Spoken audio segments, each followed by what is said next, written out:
quedamos en los cuadros clínicos que se caracterizan por tener una patogenia basada en la hipersensibilidad inmediata. Y vimos todos estos que están proyectándose en el display. Entonces, el día de hoy vamos a iniciar con hipersensibilidad mediada por anticuerpos o tipo 2. Sí, la patogenia de esta hipersensibilidad, como su nombre lo dice, sí, tiene que ver con la formación de anticuerpos en contra de antígenos que pueden tener una naturaleza de más de una forma.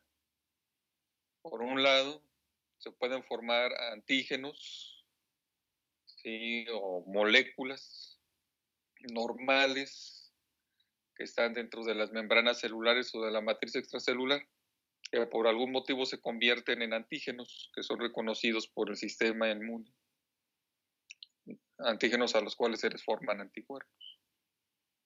Eso por un lado. O bien puede haber antígenos, sí, que o mejor dicho, puede haber sustancias químicas extrínsecas que se integran a las células o a los tejidos y los convierten o les confieren un estado antigénico. ¿Estamos de acuerdo? O sea, en cualquiera de los dos casos, ¿sí? Los tejidos desarrollan o son detectados, estamos de acuerdo, como extraños por el sistema inmune y se le monta una respuesta humoral que consiste inicialmente en la formación de antígenos, le podemos llamar de anticuerpos, le podemos llamar autoanticuerpos, porque están siendo formados hacia antígenos propios del individuo.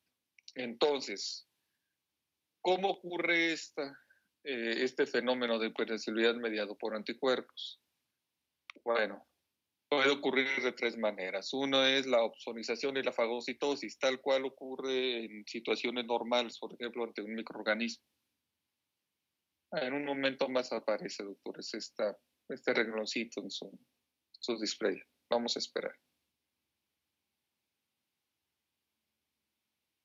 Ya apareció. Entonces, ¿en qué consiste en este contexto de hipersensibilidad la opsonización y la fagocitosis? Bueno, es exactamente lo mismo, ¿sí? La célula, en este caso la membrana citoplasmática de la célula que está siendo reconocida como extraña, se va a recubrir con inmunoglobulina G. O sea, va a quedar opsonizada con inmunoglobulina G. ¿Estamos de acuerdo? O sea, hay algo en la superficie, en la membrana citoplasmática de la célula que está siendo reconocido como extraño, por lo tanto se va a opsonizar con inmunoglobulina G. Pero también, a la misma vez, se va a activar el sistema del complemento por la vía clásica y se va a depositar en estas células que están siendo reconocidas como extrañas, se va a depositar la fracción C3b del complemento. La fracción el fragmento, la fracción C3b del complemento, acuérdense que es una opsonina, sus funciones principales tiene la de funcionar como opsonina. Entonces, según el esquema que viene acá, ¿sí?, también se va a depositar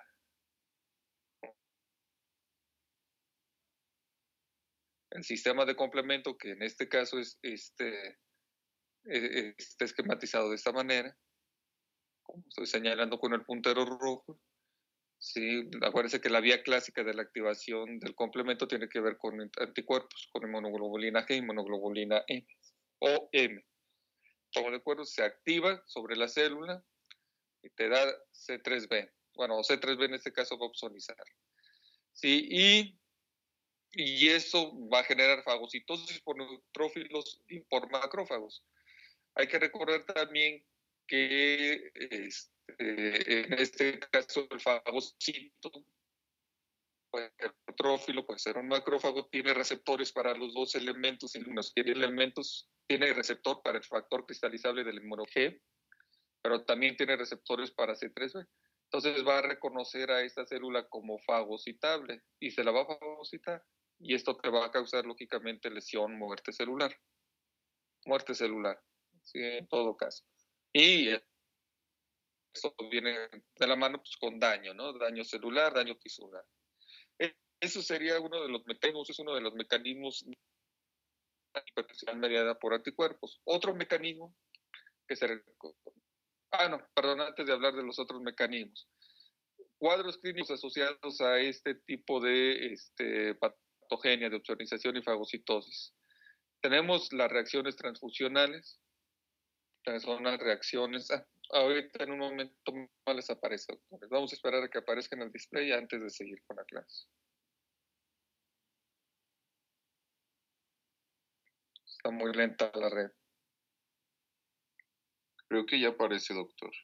¿Ya aparece donde dice reacciones transfusionales? A mí sí me aparece.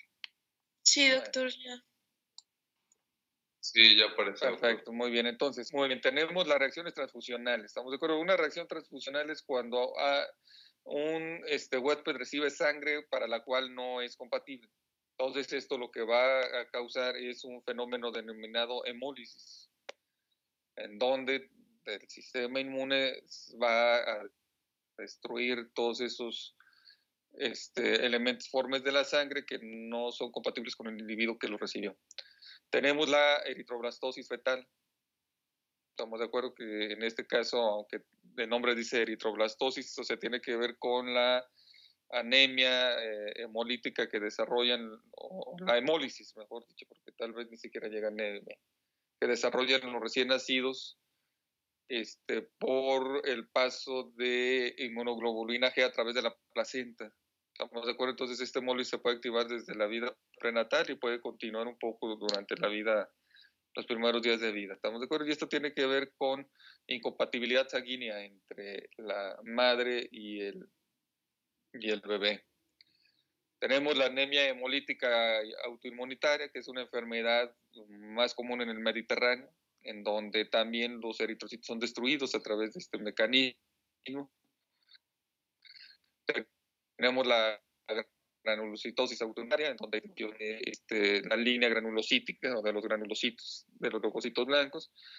Tenemos la trombocitopenia autoinmunitaria, ¿sí? O sea, la destrucción autoinmunitaria de plaquetas y reacciones a fármacos, reacciones adversas a fármacos que causan esto porque se unen bioquímicamente a las proteínas de la membrana plasmática de los eritrocitos y hacen que disminuyan en su número. Sí, hay muchos medicamentos que pueden causar un poco de disminución, tal vez sin llegar a anemia, pero sí disminución de los eritrocitos. De las plaquetas también los hay. Estamos de acuerdo, hay medicamentos que pueden inducir reacciones de hipersensibilidad en contra de las plaquetas. Muy bien, doctores. Entonces, la otra forma de patogenia que tenemos para la hipersensibilidad mediada por anticuerpos tiene que ver con simple inflamación. La inducción de una reacción inflamatoria que causa y muerte celular. Esta inflamación tiene que ver, como ya lo vimos con la fagocitosis, también tiene que ver con la activación del sistema del complemento por la vía clásica. O sea, durante la activación de el complemento por la vía clásica, pues no únicamente te va a generar otras reacciones del complemento también. Y en este caso estamos hablando sobre todo de C5, acá hay un error, aquí es C35, C5A, perdón, y no C53, no C53. Es un error que tiene el libro. Y tenemos C3A, esas son las anafilotoxinas famosas que ya habíamos visto, para que consideren que este es un error. No es C53, es C5A. ¿Sí? Que sobre todo C3A, ¿sí? Pues es un reclutador de neutrófilos y de macrófagos activados por la vía clásica. ¿Estamos de acuerdo? Entonces, esto te va a inducir pues, inflamación. ¿Sí? O sea, y bueno, todo esto va a terminar en activación de los leucocitos mediante los anticuerpos. ¿Estamos de acuerdo? El anticuerpo, al unirse a los receptores, en este caso del leucocito, lo va a liberar y este va a liberar todos sus elementos presentes en los gránulos, más otros mediadores químicos que van a causar inflamación, tal cual lo vimos, y no lo vamos a repetir ya en este punto de la clase. Con el resultado, como les acaba de mencionar, de lesión y muerte celular.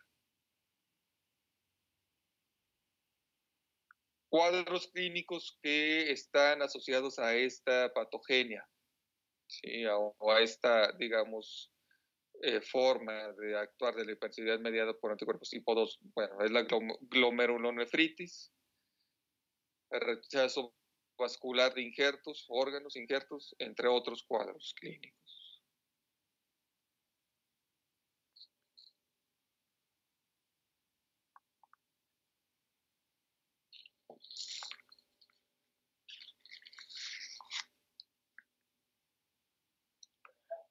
Muy bien. Y tenemos una forma bien interesante de patogenia para hipersensibilidad mediada por anticuerpos, es la disfunción celular, en donde los anticuerpos interrumpen o rompen los bloquean, ¿sí?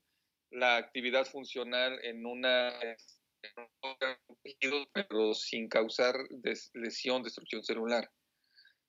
Y un ejemplo que tenemos aquí característico es la miastenia grave. Yo les hago la siguiente pregunta. ¿Qué es lo que ocurre en la miastenia grave? Pueden participar, pueden levantar la mano. Si no levantan la mano, empezamos a seleccionar participantes.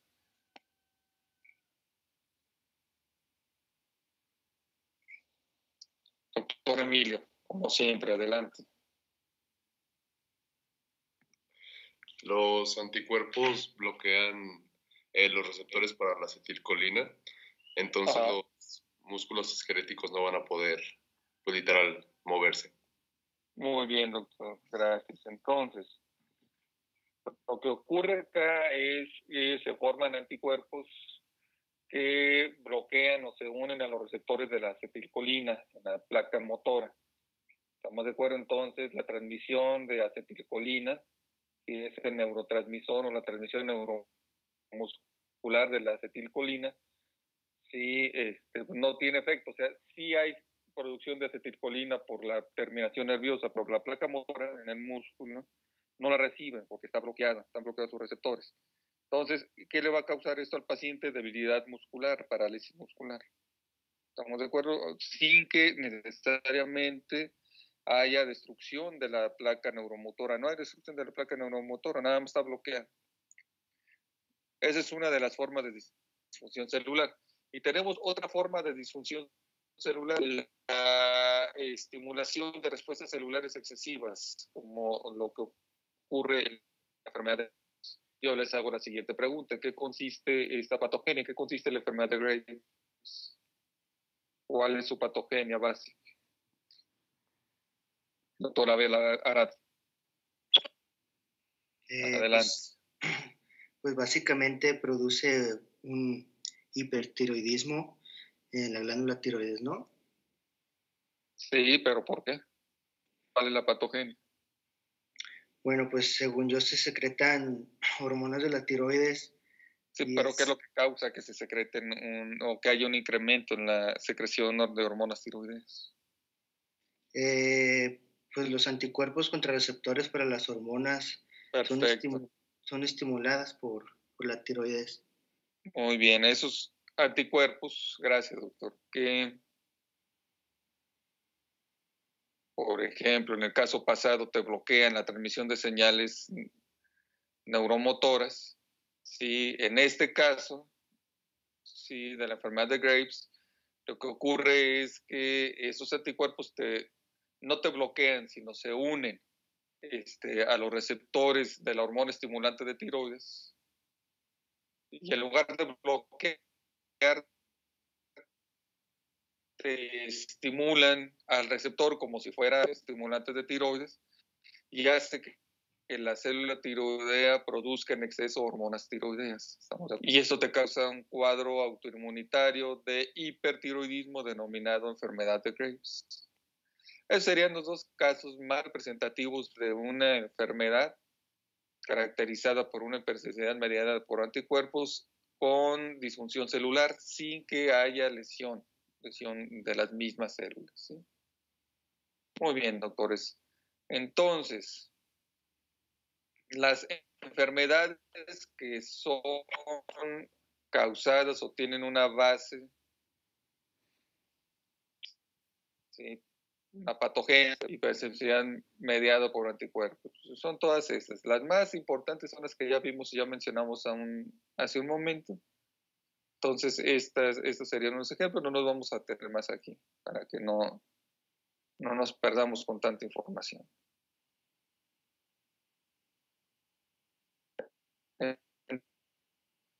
Entonces, tenemos complejos o tipo 3. Esta hipersensibilidad de tipo 3 tiene también una patogenia especial. ¿Sí? Se debe esta patogenia a la formación de complejos inmunes o inmunocomplejos. El inmunocomplejo, estamos de acuerdo, es un complejo formado por un antígeno y un anticuerpo que se unen, ¿sí?, en la circulación sanguínea o bien in situ, en los tejidos. Generalmente este tiene que ver con la formación de anticuerpos en la circulación sanguínea y es en donde se forman en la mayoría de las enfermedades por hipersensibilidad mediada por inmunocomplejos, es ahí en donde se forman los anticuerpos. In situ tiene que ver con una formación más desde el punto de vista experimental, como la reacción de Artus, que realmente no la vamos a ver porque no tiene caso, porque no es una reacción, digamos, terapéutica o diagnóstica. No terapéutica, vamos, diagnóstica, sino más bien experimental. ¿Estamos de acuerdo? Entonces, vamos a tomar en consideración que la mayoría de las reacciones de tipo 3 sistémicas y se dan en la circulación. Y, como lo acabo de mencionar, por lo regular, todas estas enfermedades son sistémicas. A pesar de ser sistémicas, tienen órganos diana de frecuencia, de afectación. Por lo regular se menciona que hay una triada, ¿sí?, de afectación compuesta por glomerulonefritis, o sea, por inflamación del glomérulo renal, artritis y vasculitis. O sea, la gran mayoría de las reacciones de hipersensibilidad tipo 3 tienen estos tres componentes. Pueden tener más componentes en su manifestación clínica, pero estos tres son los más predominantes.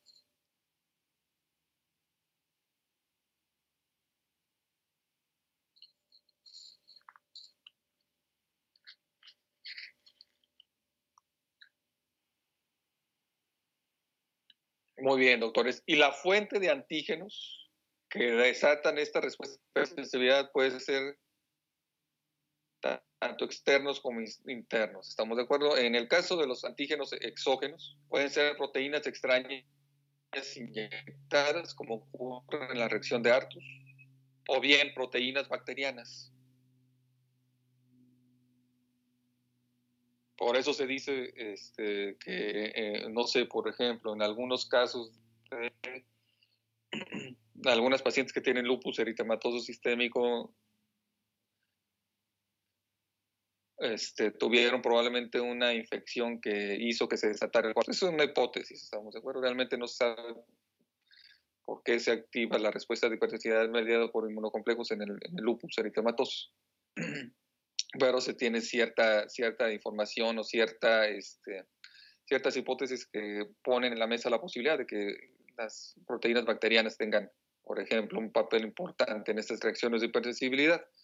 Y tenemos antígenos endógenos, que en este caso son autoantígenos, que por alguna situación se reconocen como extraños. Realmente no se sabe por qué ocurre esto, pero que a final de cuentas son antígenos que están, o proteínas que están en las mismas células, en los mismos tejidos, que se transforman en antigénicas, te dan estas respuestas, pero no se sabe por qué ocurre esto. Pero bueno, no se reconoce la posibilidad, la formación de estos antígenos.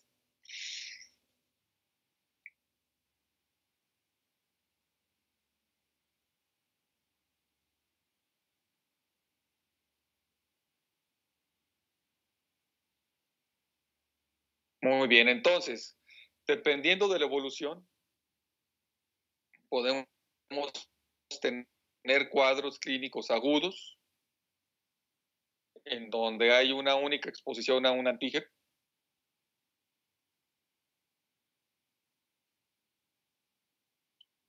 como la enfermedad del suero, medievales, como el inyectarle a una persona o transfundirle a una persona suero de otro sujeto o de un animal, estamos de acuerdo, para tratar una enfermedad, no, son prácticas medievales. No tan medievales, pues, ya no se utiliza desde hace 60, 70 años, no sé, para tratar enfermedades. Bueno, sí, esto puede causar un cuadro de daño en los tejidos del paciente. Hay enfermedades crónicos por la exposición repetida a autoantígenos, como ocurre en el lupus eritematoso sistémico, en donde el paciente se enferma de manera crónica porque normalmente o día a día él está expresando, está produciendo estos autoantígenos que desatan el cuadro del lupus eritematoso sistémico.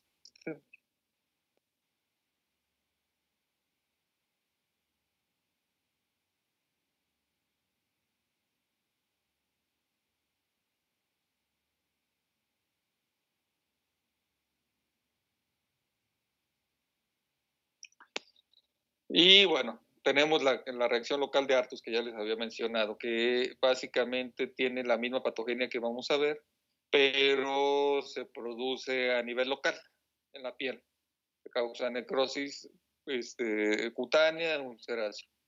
¿Sí? Pero tiene su patogenia igual a como ocurre a nivel sistémico. ¿Qué es lo que ocurre a nivel sistémico? Bueno, lo primerito es, lo que se tiene que dar es la formación de los inmunocomplejos. ¿En qué consiste esta fase? Bueno, tú a un individuo le vas a inducir la forma, le vas a introducir o se le introduce, ¿sí? De alguna manera, sistémicamente, este antígeno proteínico va a estimular la formación de anticuerpos, que pueden ser inmunoglobulina G o inmunoglobulina M. Fíjense que aquí los anticuerpos son diferentes en la reacción de hipersensibilidad tipo 1. En la hipersensibilidad tipo 1 tenemos inmunoglobulina E. Aquí la inmunoglobulina E no funciona, aquí funciona inmunoglobulina G o M. Y esta estimulación, o esto ocurre por lo general una semana después de que se introdujo el antígeno. ¿Estamos de acuerdo? O que se presentó el antígeno para la estimulación del anticuerpo. Sí, acuérdense que todos estos antígenos son, en este caso, detectados por el linfocito B, que está en los folículos de los nódulos linfáticos, en los folículos linfoides, llega solubilizado.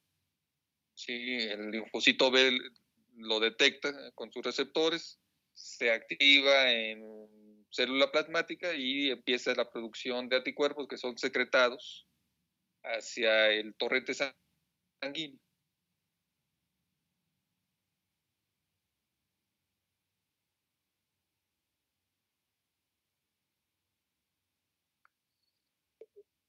Ya en el torrente sanguíneo,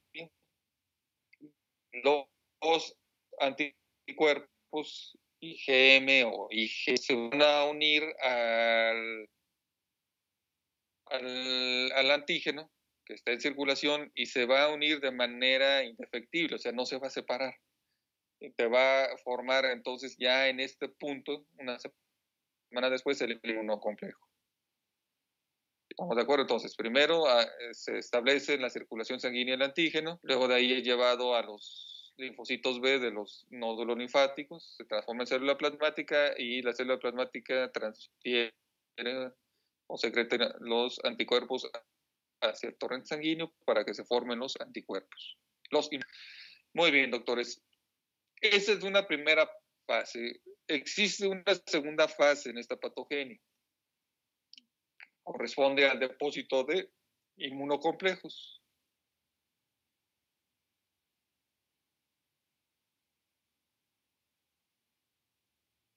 ¿En qué consiste esa segunda fase? Bueno, lo que va a ocurrir es el depósito sobre los tejidos. En este caso nos pone el esquemita, nos maneja lo que ocurre en los vasos sanguíneos, pero recuerden que esto también puede ocurrir en el glomérulo y ocurre en la membrana sinovial. ¿Sí? Entonces, hay depósitos de inmunocomplejos, se sabe, no se sabe a ciencia cierta cuál es la característica bioquímica que debe tener un inmunocomplejo para convertirse en patogénico. Lo único que se sabe hasta ahorita es que su peso puede ser un determinante importante. Entonces se sabe que el tamaño, perdón, no el peso. Se sabe que aquellos que son de tamaño intermedio, en donde el antígeno es un poquitito más grande que el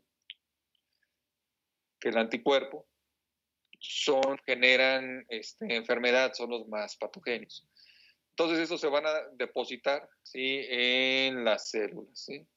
Sobre todo en las células de los órganos que filtran sangre, que y la convierten en otros líquidos, como el riñón y el sinovio.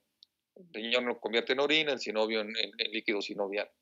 Son órganos o tejidos, mejor dicho, que filtran la sangre a alta presión. Es en donde suelen quedar depositados estos complejos inmunitarios, complejo antígeno-anticuerpo. ¿Por qué? No se sabe. Pero se conoce que este fenómeno ocurre de esta manera. ¿Sí?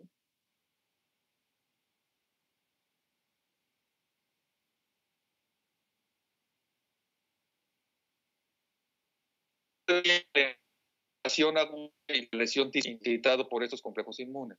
Como ven aquí en la imagen, también ya se está activando el sistema de complementos.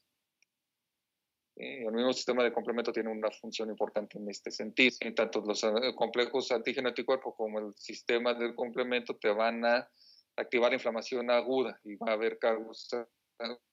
causar esto inflamación tisular.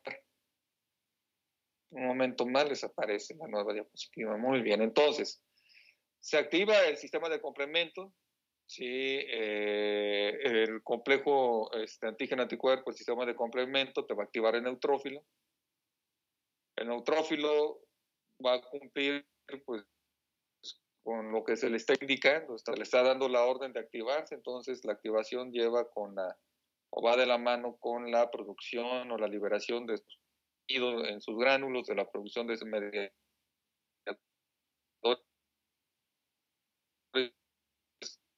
químicos que van a causar lesión y muerte, ¿estamos de acuerdo? Entonces, son inflamación, sí, en este caso son de las vénulas y lesión y muerte celular del endotelio. ¿Estamos de acuerdo? Esto ocurre aproximadamente o empieza a aparecer aproximadamente 10 días después de administrado el antígeno.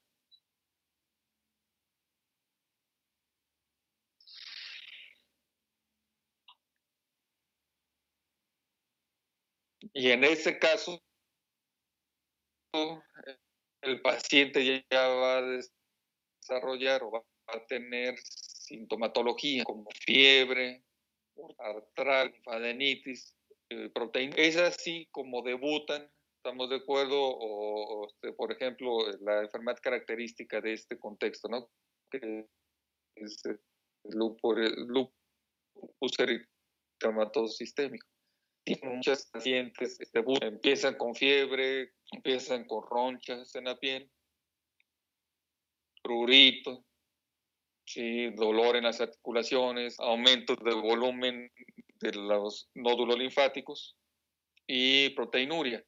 Y esto es lo que lleva a las pacientes, sobre todo la fiebre urticaria, atrarquia, linfadenitis, a buscar ayuda médica, estamos de acuerdo, y es ahí en donde les viene el diagnóstico de lupus eritematoso sistémico.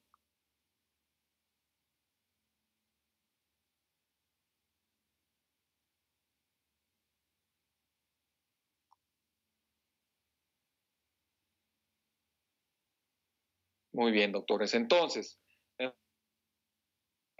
enfermedades que son causadas por esto. Ya lo mencioné, lupus eritematoso sistémico, ¿sí? Hay formación de antígenos antinucleares, Son antígenos que reconocen como extraño el núcleo de las células, sobre todo del glomérulo renal, y esto va a causar nefritis.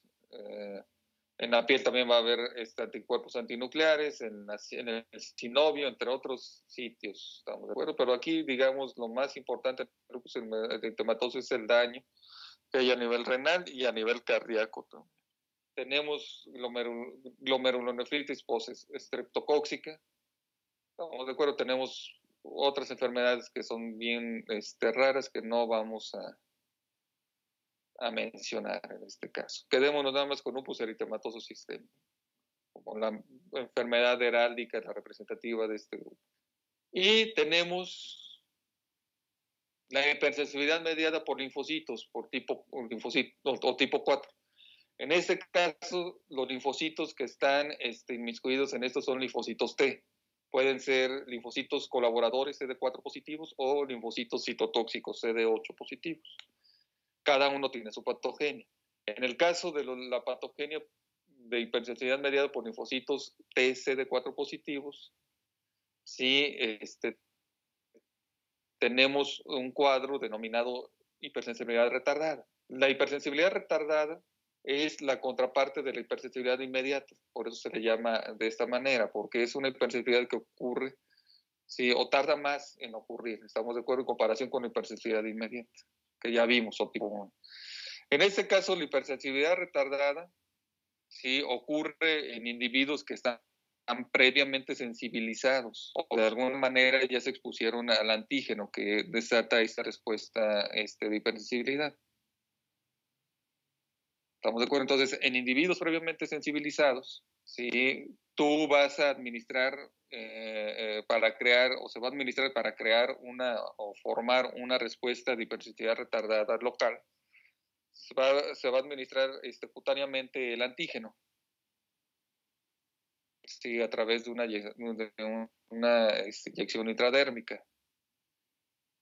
Esto va a generar una reacción cutánea que se va a expresar o va a ser evidente 24 a 48 horas después. ¿Por qué ocurre esta danza en expresión de la reacción?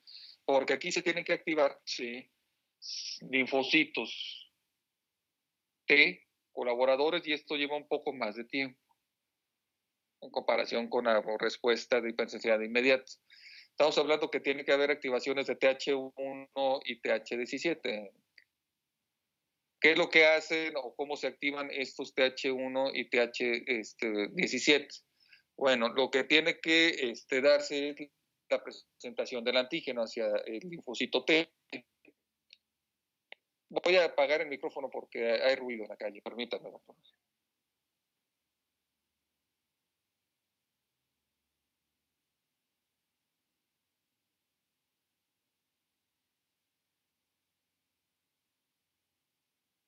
Doctores, bueno, entonces, la célula presentadora de antígeno representa propiamente dicho el antígeno al linfocito T, CD4. Ya el antígeno presentado, y acuérdense que por interacción con CD40, este linfocito CD4 se va a transformar en un TH. Que estamos de acuerdo, en este caso, la TH1 o hacia TH17. ¿Qué es lo que va a ocurrir con esto, doctores? ¿Qué es lo que secreta TH1? ¿Quién quiere mencionar?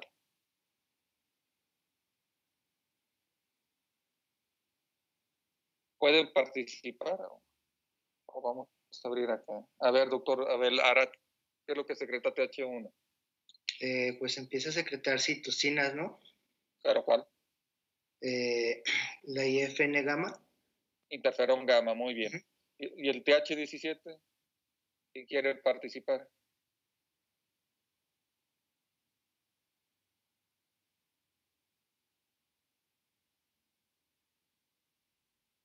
Doctora Susana García, adelante. Secretan citocinas que reclutan neutrófilos y macrófagos y monocitos. ¿Cuál es la citocina, doctora? El nombre del TH lo dice.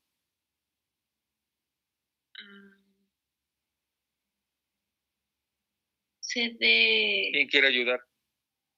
Es una interleucina. ¿Cuál interleucina? El nombre del TH lo dice. ¿Interleucina qué? Interleucina 17, doctor.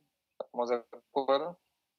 Entonces, la interleucina 17 y el interferón gamma son inductores de la inflamación porque te reclutan neutrófilos y monocitos que luego son convertidos en macrófagos por de la vía clásica de la activación del monocito o del M1.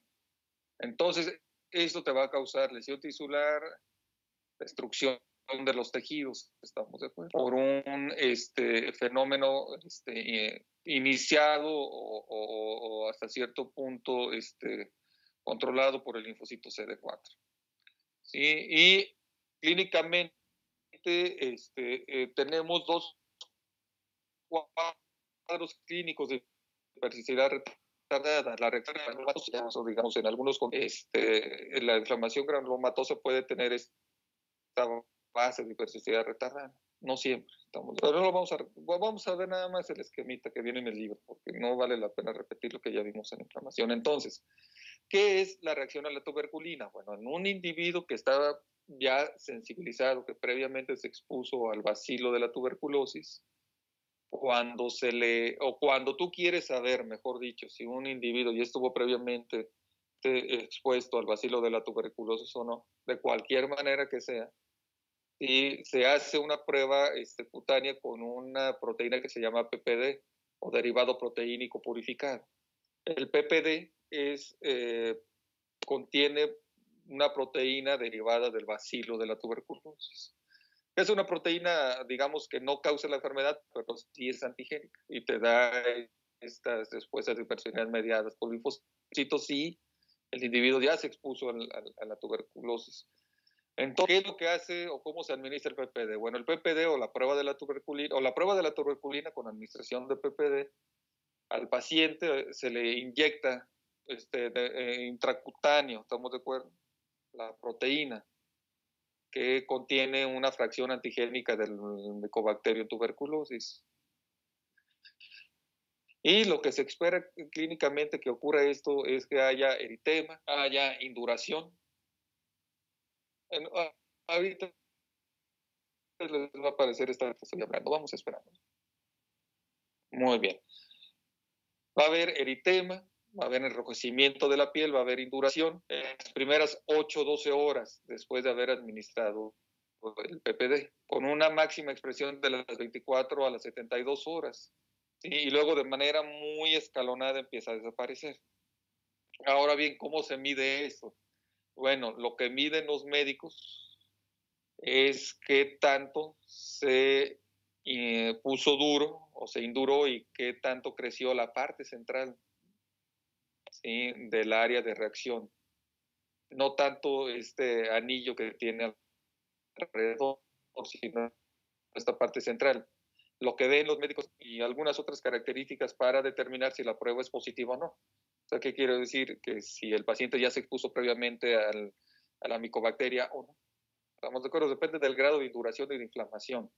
El eritema es lo que se toma en cuenta para decidir esto es positivo, el paciente estuvo expuesto, o negativo, el paciente no estuvo expuesto a la micobacteria. Y esto es, digamos, referente a la reacción a la tuberculina. Y respecto a aspecto histopatológico, ¿qué es lo que ocurre con la reacción a la tuberculina? Bueno, se va a formar un manguito o digamos un manto de linfocitos TCD4 y de macrófagos alrededor de las vénulas del sitio de inyección. ¿Estamos de acuerdo? Esto es característico, ¿sí?, de la respuesta a la tuberculina. También hay edema y depósito de fibrina. Y este manguito, ¿sí?, aquí tenemos la vénula, se ve entrecortada, pero tenemos la vénula. Sí, todo este manguito está compuesto por linfocitos CD4. En esta imagen B, que está al lado de la tinción con hematoxilina y eosina, todas estas células que están marcadas con este anillo de color oscuro, ¿estamos de acuerdo?, son linfocitos CD positivos a la tinción con inmunohistoquímica. Entonces, esto es característico de la respuesta de la reacción a la tuberculina. Y tenemos la inflamación granulomatosa también, ¿estamos de acuerdo? La inflamación granulomatosa, acuérdense como resumen, tiene que ver en este caso con la presencia de microorganismos persistentes. O sea, es la misma inflamación granulomatosa crónica que ya vimos con anterioridad, pero asociada a una respuesta más persistente. Uno de los microorganismos que se caracterizan por ser más persistentes en los sitios de inflamación pues son las micobacterias, la tuberculosis básicamente. Entonces aquí la célula presentadora de antígenos le va a presentar el antígeno hacia el linfocito CD4. El linfocito CD4 se va a convertir, se va a activar en un TH1, por ejemplo en el caso de las micobacterias, o en un TH2 en el caso de algunos parásitos intracelulares que también te dan estas respuestas inflamatorias persistentes. ¿Sí? Y bueno, dependiendo de las citocinas que se secretan, interferón gamma o algunas interleucinas, ¿estamos de acuerdo? Entonces va a haber activación de los monocitos por la vía clásica. ¿Sí? Entonces aquí menciona, ¿no? Esquematiza el librointerferón gamma, factor necrosis tumoral, TH2 te responde con otros tipos de interleucinas. Y el monocito va a empezar a, digamos, a sobrepasar o a generar que haya un incremento de sus poblaciones en el sitio de inflamación, rebasando al infiltrado inicial de linfocitos CD4. Y el macrófago va a empezar a proliferar. Acuérdense que el macrófago tiene la capacidad de proliferar en los sitios de lesión celular.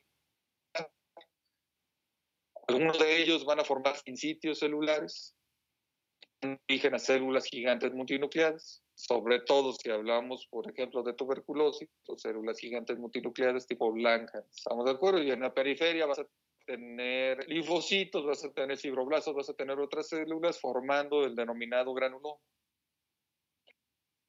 Y hasta aquí nos quedamos con esta inflamación granulomatosa, ¿no? Pues para no repetir tanto de lo que ya vimos en capítulos pasados. Y cambiando de patogenia, dejamos a un lado la patogenia asociada a linfocitos TSD4 positivos, tenemos la patogenia por linfocitos citotóxicos. En este caso, sí se da un fenómeno de citólisis mediada por linfocitos T, en donde las células presentadoras de antígeno también detectan un mismo antígeno extraño. Estamos de acuerdo, circulante en la sangre, se lo presentan o de un autoantígeno, estamos de acuerdo, puede ser una proteína que está siendo reconocida como antigénica, se lo presentan al linfocito CD8 y el linfocito CD8 va a detectar a través del complejo principal de histocompatibilidad de las células que van a ser destruidas por eso, estamos de acuerdo, se lo presenta, estamos de acuerdo, y va a ser reconocido esto como extraño, o bien puede haber un virus que también presente el antígeno o la proteína, la molécula a través de CPH tipo 1, estamos de acuerdo, viral, y que esto induzca una respuesta de citólisis mediada por linfocitos TCD8 que cause lesión y muerte celular. ¿Estamos de acuerdo? Esto sería básicamente, de manera muy resumida, la patogenia por hipersensibilidad mediada por linfocitos. Interferón gamma, también una de las, digamos, mecanismos que tiene el linfocito TCD8 activado para causar lesión y muerte celular, la producción de interferón gamma. Además, digamos, de su capacidad citotóxica por la producción de perforinas, estamos de acuerdo, de otras enzimas que son activadoras de la apoptosis. Muy bien, enfermedades que tienen que ver con esta reacción de hipersensibilidad tipo 4. La enfermedad, digamos, representativa de este grupo es la artritis reumatoide, en donde el polar o proteínas, unas proteínas que se llaman proteínas citrulinadas que están en el sinovio, en la membrana sinovial, son reconocidas como inmunitaria. Tenemos la esclerosis múltiple, diabetes mellitus tipo 1, la diabetes mellitus tipo 1, insulino dependiente, tiene que ver con esta reacción de hipersensibilidad. Están otras menos frecuentes, como la enfermedad inflamatoria intestinal, la psoriasis, Bueno, la psoriasis no es tan rara, sí, la sensibilidad por contacto pudiese ser otro cuadro, ¿no? Donde las personas que son alérgicas, por ejemplo, al oro, las personas que entran en contacto con con follaje que sea tóxico, pues, y entra en contacto con la piel, esto te genera reacciones de hipersensibilidad mediada por linfocitos locales. ¿Estamos de acuerdo? Muy bien, doctores. ¿Dudas, preguntas al respecto? Con eso terminamos el día de hoy. Gracias, doctor. ¿No hay dudas, no hay preguntas, doctores?